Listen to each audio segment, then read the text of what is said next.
Assistant teacher 9 এবং 10 ক্লাসের জন্য। টোটাল ভ্যাকান্সি আছে 3024টি।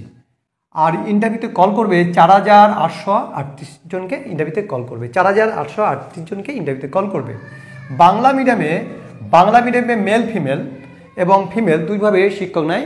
বয়েজ এবং কোয়েড স্কুল মিলে মেল এবং ফিমেল ধরলে তার শূন্যপদ আছে 2090টি। আর বিশেষ করে গার্লস স্কুলের জন্য ফিমেল শূন্যপদ আছে 786টি। টোটাল ভ্যাকান্সি হলো বাংলা মাধ্যমে, বিশেষ করে বাংলা মিডিয়াম যে স্কুলগুলো আছে, টোটাল ভ্যাকান্সি হলো 2876 এবং ইন্টারভিউতে কল করবে 4601 জনকে। আর আদার মাধ্যমে আছে 148টি শূন্যপদ এবং ইন্টারভিউতে কল করবে 237টি। বাংলা মিডিয়ামে ক্যাটাগরি ওয়াইজ কটা ভ্যাকান্সি আছে এবং কতজনকে ইন্টারভিউতে কল করতে পারে। প্রথমে আমাদের মেল ফিমেল আর ফিমেল 2090টি হচ্ছে মেল ফিমেল ভ্যাকান্সি আছে। আর জেনারেলের ক্ষেত্রে 42% কিন্তু সংরক্ষিত, 876 হবে 876। আর ফিমেলের ক্ষেত্রে ভ্যাকান্সি আছে 786। বিশেষ করে আমি যেটা বলতে চাইছি যেটা কিন্তু বাংলা মিডিয়ামের ক্ষেত্রে এবং বাংলা সাবজেক্ট, এরও জেনারেল আছে 42%, 330, তাহলে ভ্যাকান্সি হবে 330। এখন 42% কেন? আগে ছিল 55%, এখান থেকে 10% EWS-এ চলে যাওয়ার ফলে থাকে 45%, কিন্তু এর মধ্যে 3% পেইজ ক্যাটাগরি সংরক্ষিত হওয়ায় বর্তমানে দাঁড়াবে 42%। বর্তমানে জেনারেল ভ্যাকান্সি হচ্ছে 42%। যে এসটি হচ্ছে 6% সংরক্ষণ আছে, 2090 হচ্ছে টোটাল মেল ফিমেল এবং তার 6%, এটা মানে হবে 125। আর 786 হচ্ছে টোটাল ফিমেল, এরও 6%, এটা হবে 47। এবং 125 যদি ভ্যাকান্সি থাকে এখানে ইন্টারভিউতে কল করবে 200 জনকে। আর এখানে যদি 700 ভ্যাকান্সি থাকে এর ক্ষেত্রে কল করবে 75 জনকে। এবং টোটাল হচ্ছে কল করবে 200 + 75 যোগ করলে যেটা হবে ততজনকে ইন্টারভিউতে কল করবে। এবার আমরা চলে আসবো এসসির ক্ষেত্রে। এসসির ক্ষেত্রে ভ্যাকান্সি আছে 21%। এইবার এই 21%-এর 90টা যদি ভ্যাকান্সি থাকে তাহলে 21% এটা ক্যালকুলেশন করলে দাঁড়াবে 439 মেল ফিমেল, আর ফিমেল দাঁড়াবে 165। ইন্টারভিউতে কল করবে 702 জনকে, আর ফিমেল বিশেষ করে এখানে কল করবে 264 জনকে। 264কে সবাই জানেন যে কটা ভ্যাকান্সি আছে তার 1.6 গুণ ইন্টারভিউতে কল করবে। এবার চলে আসবো আমরা ওবিসি এর ক্ষেত্রে। ওবিসি এর ক্ষেত্রে 10% সংরক্ষণ আছে। ওবিসি এর ক্ষেত্রে 10% সংরক্ষণ আছে। মেল ফিমেল ভ্যাকান্সি আছে 209 এবং ফিমেল ভ্যাকান্সি আছে 79। সবগুলো কিন্তু অ্যাপ্রক্সিমেট ধরা হচ্ছে। এবং এর ইন্টারভিউতে কল করবে 334 জনকে ইন্টারভিউতে কল করবে, আর ফিমেলের ক্ষেত্রে ইন্টারভিউতে কল করবে 126। তাহলে 334 ইন্টারভিউতে কল করে চাকরি পাবে 209 জন, আর 126 জন যদি ইন্টারভিউতে কল পায় তাহলে চাকরি পাবে 79 জন। আর সাধারণত মেরিট লিস্ট হবে, তারপরে ইন্টারভিউ এবং ডেমনস্ট্রেশনের পরে ফাইনাল মেরিট লিস্ট হবে। আছে ওবিসি বির ক্ষেত্রে 7% সংরক্ষণ আছে। তাহলে 7% যদি সংরক্ষণ থাকে তাহলে কত হবে ক্যালকুলেশন করবো আমরা। তাহলে 2090-এর 7% ক্যালকুলেশন করলে হবে 146, আর মেল ফিমেল আর ফিমেল ক্যালকুলেশন করলে হবে 55। ইন্টারভিউতে কল করবে মেল ফিমেল মোটামুটি রাউন্ড অফ ফিগারে দাঁড়াবে 233, আর এর হবে 88। ইন্টারভিউতে কল করবে 88 ফিমেল, আর মেল ফিমেল 233, যোগ করলে টোটাল এতজনকে মেল ফিমেল ওবিসি বির ক্ষেত্রে ইন্টারভিউতে কল করবে। এর আমরা চলবো পিএইচির ক্ষেত্রে। পিএইচির ক্ষেত্রে 4% সংরক্ষণ আছে। পিএইচির ক্ষেত্রে 4% সংরক্ষণ আছে এবং 4% কী কী ক্যাটাগরি হতে পারে? একটা হচ্ছে জেনারেল পিএইচ, এটা হবে এইচআই, আর ভিএইচ, আর ওএইচ। আর এসসির ক্ষেত্রে একটা হচ্ছে পিএইচ এলডি। তাহলে 1, 2, 3, 4 এই 4% পিএইচির ক্ষেত্রে সংরক্ষণ আছে এবং এগুলো প্রায় ইকুয়ালি ডিস্ট্রিবিউট করা হয়েছে। 4% যদি সংরক্ষণ হয় মেল ফিমেলের ক্ষেত্রে এটা ক্যালকুলেশন করলে হবে 84, আর ফিমেলের ক্ষেত্রে আসবে 32। ইন্টারভিউতে কল করবে মেল ফিমেল, ইন্টারভিউতে কল করবে 134 জনকে, আর ফিমেলের ক্ষেত্রে ইন্টারভিউতে কল করবে 51 জনকে।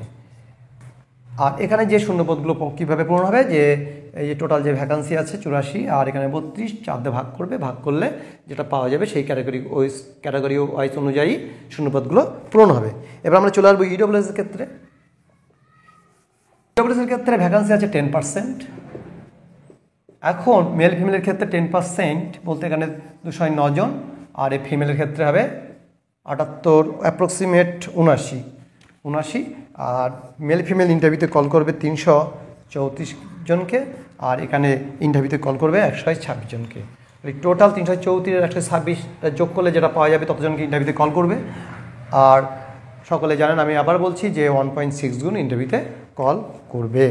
এটা গেল আমাদের ক্যাটাগরি ওয়াইজ অনুযায়ী ভ্যাকান্সি। এবার আমরা আসবো কাট আপ, যেটা কাট আপটা অবশ্যই প্রত্যেকে জানা দরকার। এবং যারা আমি যে কাট আপ করতে চলেছি, যদি এর নম্বরে যদি কম পেয়ে থাকো, দুশ্চিন্তা করার কোনো কারণ নেই। অনেক সময় কাট আপ না মিলতেও পারে, তবে ইন্টারভিউ এবং ডেমনস্ট্রেশনের জন্য অবশ্যই প্রস্তুতি নেবে। আচ্ছা, আমি যেটা কাট আপ করতে চলেছি সাধারণত 80-র মধ্যে। আমি ধরে নিলাম যে এখানে ফ্রেশাররা 10 নম্বর কম পাবে। আমি ধরে নিলাম ফ্রেশাররা এখানে 10 নম্বর কম। আমি আরেকটা বলে রাখি, যারা ইন সার্ভিস আছে বা যারা কন্ট্রাকচুয়াল সার্ভিস যারা আছেন, তারা কিন্তু 10 নম্বর এগিয়ে থাকবে। তাহলে 80-র মধ্যে যদি আমি একটা কাট আপ করতে যাব, সেই 80-র মধ্যে কাট আপ কী হতে পারে এটা আপনারা শুনে নেবেন। আমি আরেকটা বলে রাখি যে একাডেমি যে নম্বরগুলো আছে, 60% উপরে থাকলে 10 নম্বর, 50% থেকে 60%-এর মধ্যে থাকলে 8 নম্বর এবং 50%-এর নিচে থাকলে 6 নম্বর। এবার ডিস্ট্রিবিউট আছে মোটামুটি এরকম একটা নম্বর যোগ করে এটা অ্যাভারেজে ধরা হচ্ছে। অনেক সময় এই কাট আপ কিন্তু আপনারা যে পরীক্ষা দিয়েছে তার সঙ্গে মিলতে নাও পারে, কিন্তু দুশ্চিন্তা করার কারণে এটা একটা ধারণা মাত্র।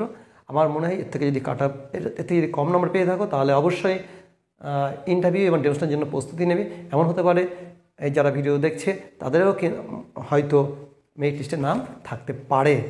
যে কাট আপটা কিন্তু নবম এবং দশম শ্রেণী বেঙ্গলি সাবজেক্টের উপর করা হচ্ছে। এবং আনরিজার্ভের ক্ষেত্রে কাট আপ হতে পারে, 63 থেকে 64। আমি আবার বলছি, কিন্তু 80 নম্বরের মধ্যে কিন্তু কাট আপটা করতে চলেছি। এবং ফিশাররা কিন্তু 10 নম্বর পিছিয়ে থাকবে ইন সার্ভিস থেকে। ওবিসি এ ক্যাটাগরির ক্ষেত্রে কাট আপ হবে 60 থেকে 61। ওবিসি এর ক্ষেত্রে কাট আপ থাকবে 60 থেকে 61। ওবিসি বির ক্ষেত্রে কাট আপ দাঁড়াবে 61 থেকে 62। ওবিসি বির ক্ষেত্রে কাট আপ দাঁড়াবে 61 থেকে 62। পিএইচির ক্ষেত্রে কাট অফ হতে চলেছে 47 থেকে 48। পিএইচের ক্ষেত্রে কাট অফ 47 থেকে 48 হবে। এসসির ক্ষেত্রে কাট অফ হবে 59 থেকে 60। এসসির ক্ষেত্রে কাট অফ হবে। এসটির ক্ষেত্রে কাট অফ হবে 44 থেকে 45। এসটির ক্ষেত্রে কাট অফ হবে 44 থেকে 45। ইডব্লিউএসের ক্ষেত্রে কাট অফ হবে, ইডব্লিউএসের ক্ষেত্রে কাট অফ হতে চলেছে। ইডব্লিউএসটা আগে ছিল না, এই 2025-এ কিন্তু এটা সংযোজন হয়েছে। এখন ইডব্লিউএসের ক্ষেত্রে কাট অফ হবে 59 থেকে 60। তাহলে এই যে ক্যাটাগরি অনুযায়ী বিশেষ করে 9-10-এর জন্য কাট অফটা বলা হলো। একাদশ এবং দ্বাদশ শ্রেণীর ক্ষেত্রে কাট অফ কী হতে পারে সেটা আমি সংক্ষিপ্ত আলোচনা করছি। কাট অফ হবে বিশেষ করে আনরিজার্ভের ক্ষেত্রে 62 থেকে 63 আনরিজার্ভ। একাদশ এবং দ্বাদশ শ্রেণীর ক্ষেত্রে ওবিসি এর ক্ষেত্রে হবে 59 থেকে 60। ওবিসি বির ক্ষেত্রে হবে 60 থেকে 61। ওবিসি বির ক্ষেত্রে হবে 60 থেকে 61। পিএইচ ক্যাটাগরির ক্ষেত্রে হবে 46 থেকে 47। এসসির ক্ষেত্রে হবে 58 থেকে 59 হবে এসসি ক্যাটাগরির ক্ষেত্রে। এসটি ক্যাটাগরির ক্ষেত্রে হবে